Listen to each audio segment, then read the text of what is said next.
बताने के लिए आए हुए हैं। ये मैंने कब कहा मुझे दुनिया का मान दो, ये मैंने कब कहा मुझे दुनिया का मान ये बाबा कलंदर का सत्ता मांग रहा हूँ सभी से।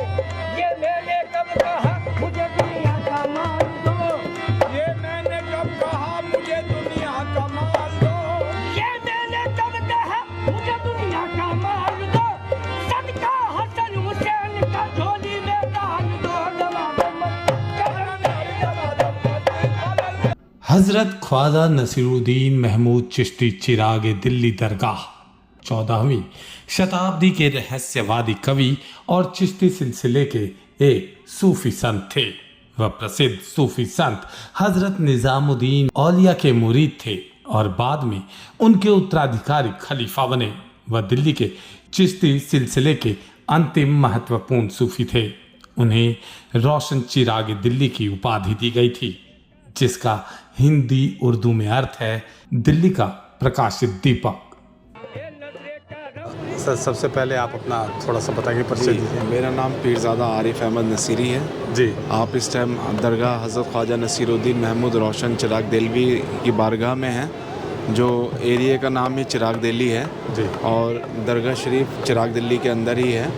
तो पूरे एरिया का नाम चिराग दिल्ली है और दरगाह शरीफ में आप लोग आए हुए हैं। आप हुज़ूर गई नवाज़ का जो हिंदुस्तान में चिश्तिया सिलसिला चला, हुज़ूर गई नवाज़ के बाद गद्दी गई हज़रत ख्वाजा कुतुबुद्दीन बख्तियार काकी रहमतुल्लाह अलैह महरौली शरीफ में जी। उसके बाद गद्दी गई पाकिस्तान में बाबा फरीद मसूद गंज शकर रहमतुल्लाह अलैह जी। पाकिस्तान तो पार्टीशन के बाद बना था, पहले तो एक ही था। फिर उसके बाद गद्दी गई, उन्होंने अपना जानशीनी बनाया हज़रत ख्वाजा निज़ामुद्दीन औलिया महबूब इलाही ने।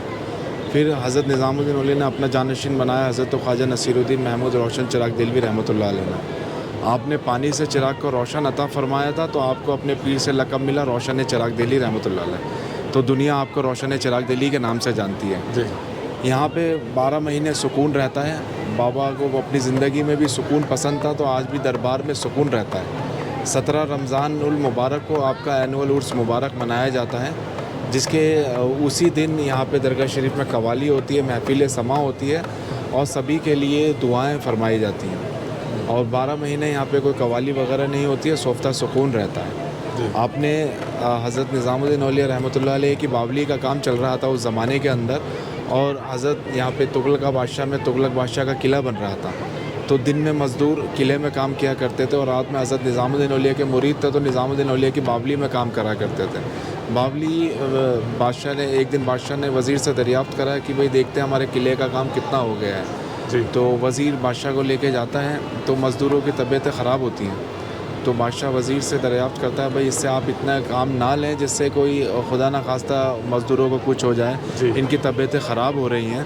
तो वज़ीर ने कहा कि एक निज़ामुद्दीन औलिया हैं, फ़कीर हैं, जो वहाँ पे अपना बावली का काम करवा रहे हैं। तो दिन में ये यहाँ पे किले में काम करते हैं अपने गुज़र बसर के लिए, और रात को उनके मुरीद हैं तो वो उनका काम करते हैं। जी। तो बादशाह ने एक शाही फरमान जारी करा कि भाई निज़ामुद्दीन औलिया को अपना काम बंद कर दें, पहले बादशाह का काम हो जाए, उसके बाद आप अपना काम करवा लीजिएगा। तो निज़ामुद्दीन औलिया महबूब इलाही ने वापस उसको जवाब भेजा कि भाई फ़कीर का काम बंद नहीं होता है, बादशाह चाहे तो अपना काम बंद कर दें। जी।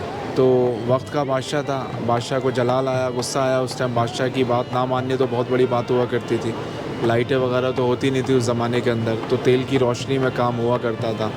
तो बादशाह के पास यही पैगाम हुआ, तो बादशाह ने फिर दोबारा पैगाम भेजा कि भाई निज़ामुद्दीन औलिया अपना काम बंद कर दें, पहले हमारा काम हो जाए। तो वही महबूब इलाही ने वही कहा कि भाई फ़कीर का काम बंद नहीं होता, बादशाह चाहे तो अपना काम बंद कर दें। तो बादशाह ने एक शाही फरमान जारी करा कि भाई निज़ामुद्दीन औलिया महबूब इलाही को कोई तेल नहीं देगा, और जब तेल नहीं होगा तो काम बंद हो जाएगा। तो तेल जो भी मुरीद तेल लेने जाते हैं, तो सब जितने भी तेली हैं सब मना करते हैं कि भाई आपको तेल नहीं दिया जाएगा। वजह पूछी कि भाई बादशाह का फरमान है कि आप लोगों को तेल नहीं दिया जाएगा। तेल ना होने की वजह से काम बंद हो गया था। तो हज़रत की सरपरस्ती में काम हो रहा था, हज़रत ख्वाजा नसीरुद्दीन औलिया रहमतुल्लाह अलैह की।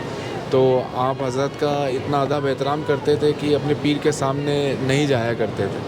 आज अपने पीर भाई हज़रत ख्वाजा मीर खुसरो रहमतुल्लाह अलैह के ज़रिए सारी बातें करा करते थे।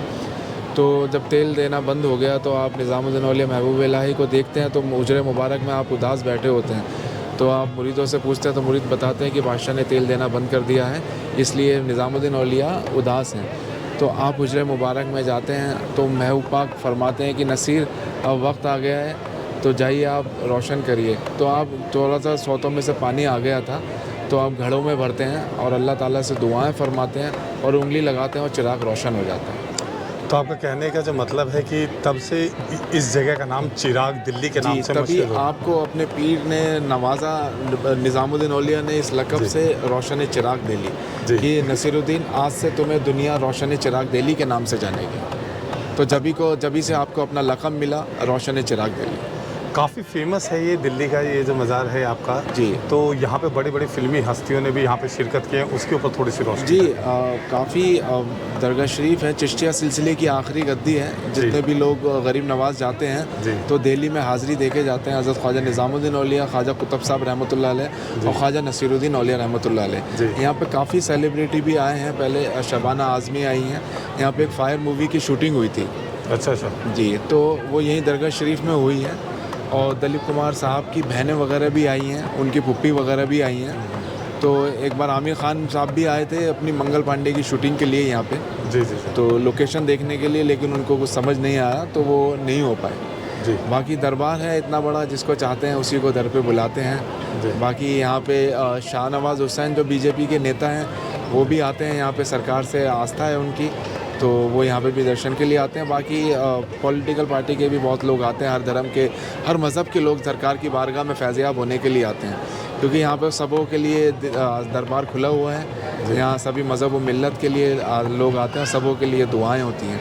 अच्छा सर, अब मैं ये चाहता हूँ कि हमारे जो दर्शक नाजरीन जी। हैं वो इसका सही से पूरा वो देख सकें, पूरा हमारे वीडियो के माध्यम से, तो थोड़ा सा आप हमें रूबरू करवाइए कि क्या है इस मस्जिद में, क्या है। आप देखिए बाहर आपका पूरा नाम है हज़रत ख्वाजा नसीरुद्दीन महमूद रोशन चिराग दिल्ली, जी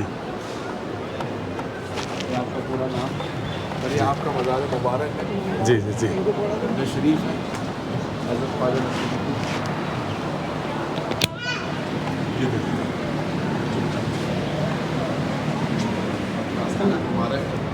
हज़रत ख्वाजा नसीरुद्दीन महमूद रोशन चिराग दिल्ली रहमतुल्लाह अलैह, जो आप लोगों के ज़ाहिरीन हाज़रीन जितने भी लोग देख रहे हैं दरगाह शरीफ में, सरकार उनके हाज़िरी कबूल अता फ़रमाए और अपने दर दौलत पे उन लोगों को खुशियों के साथ बुलाएं।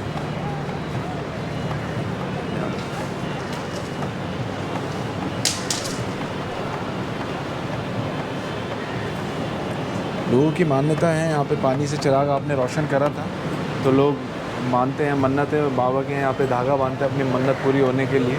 जब उनकी मन्नत पूरी हो जाती है तो बाबा से दुआ करते हैं कि हम यहाँ पे मिट्टी का चिराग जलाएंगे और आपके दरबार में फूल, चादर, अतर का नजराना पेश करेंगे। तो ये जितने भी आप धागे देख रहे हैं लोगों की मन्नतों के हैं, जो भी इल्तिजाएँ आस्थाएँ लेके दरबार में आते हैं लोग, तो वो सरकार उनकी सब दुआएँ पूरी करते हैं। एक लकड़ी का तख्त है जिस पे आप बैठ के इबादत करा करते थे, नमाज़ पढ़ा करते थे। हज़रत का 700 साल बरस पुराना वो लकड़ी का तख्त है। आप हज़रत के भांजे भी हैं, भांजे हज़रत मौलाना ज़ैनुद्दीन अली रहमतुल्लाह अलैह।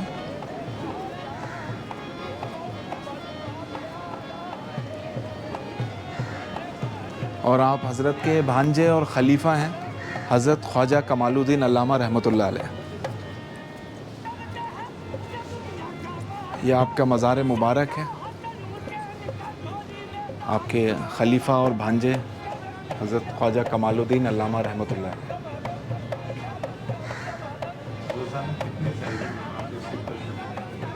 जी, ज़ाहिरीन का तो ऐसे हम बता नहीं सकते हैं, तो बस ये है कि आते रहते हैं। ज़ाहिरीन सरकार को सुकून पसंद है तो दरबार में ज़्यादा भीड़ भाड़ नहीं होती है। यहाँ पे फ्राइडे को ज़्यादा भीड़ होती है क्योंकि लोग नमाज़ पढ़ने के लिए आते हैं, जुम्मे वाले दिन लोग नमाज़ पढ़ने आते हैं, तो उस दिन आप जी, तो आप पूछ रहे थे यहाँ पे ज़ाहिरीनों की आमद कितनी होती है, तो ये तो बताना थोड़ा सा मुश्किल हो पाएगा क्योंकि यहाँ पे जिसको सरकार चाहते हैं वही आते हैं, लेकिन यहाँ पे ज़्यादा ज़ाहिरीन आ नहीं पाते हैं। थोड़ा सा या ये कहिए यहाँ पे हमारे यहाँ थोड़ा रास्ते की परेशानी है, लोगों को पार्किंग वगैरह नहीं मिल पाती है, इस वजह से नहीं आ पाते हैं। बाकी जितने भी आप ज़ाहिरीन देख रहे हैं तो ऐसे ही लोग आते रहते हैं और सरकार की बारगाह में हाज़िरी देते हैं और जाते हैं सब पैसे आप होके। ये किसी से कुछ नहीं कहते, जी कभी एक पैसे के लिए कभी कुछ नहीं कहते।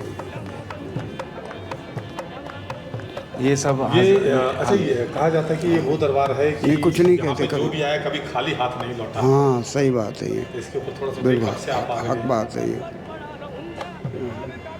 कब से आप यहाँ पे शिरकत करते हैं? हम 35 साल से यहाँ हैं, 35 वैसे 50 साल हो गया हमको पूरा। ये सरकार का तख्त है, मुबारक है ये एक ही पीस का है, एक ही लकड़ी का, इसमें कोई जोड़ नहीं है। आप हज़रत ख्वाजा नसीरुद्दीन औलिया रहमतुल्लाह अलैह सरकार इस तख्त पे नमाज़ पढ़ा करते थे, इबादत करा करते थे। और इसी तख्त पे आपने अपने अव्वल खलीफा हज़रत ख्वाजा बंदा नवाज़ गेसो ज़रास सरकार को चिल्ला कराया और खिलाफत देके दुआओं के साथ दक्कन को रवाना किया। तो आपका मज़ार मुबारक ख्वाजा बंदा नवाज़ का गुलबर्गा शरीफ कर्नाटक में है। तो इसी तख्त पे आपने इबादत करवाई थी और चिल्ला करवाया था, और यही सरकार का तख्त है, मुबारक है। जो आपके ज़ाहिरीन नाजरीन जो यहाँ पे देख रहे हैं, देख के फैज़याब हो रहे हैं, और जल्द से जल्द वो लोग भी आएँ दरबार में, अपनी आँखों से नज़ारा करें। सरकार का तख्त है, इसी तख्त पे आप नमाज़ पढ़ते थे, इबादत करते थे। और बाकी जितना भी आप देख रहे हैं ये सब सरकार का मुरीदाना सिलसिला है। और ऐसे ही 12 महीने यहाँ पे दरगाह शरीफ में सुकून रहता है। जब कभी भी आप आएँ जुमेरात में, और जुम्मे में थोड़ा सा नमाजी आते हैं तो माशाल्लाह रश रहता है। 17 रमज़ान को आपका उर्स होता है।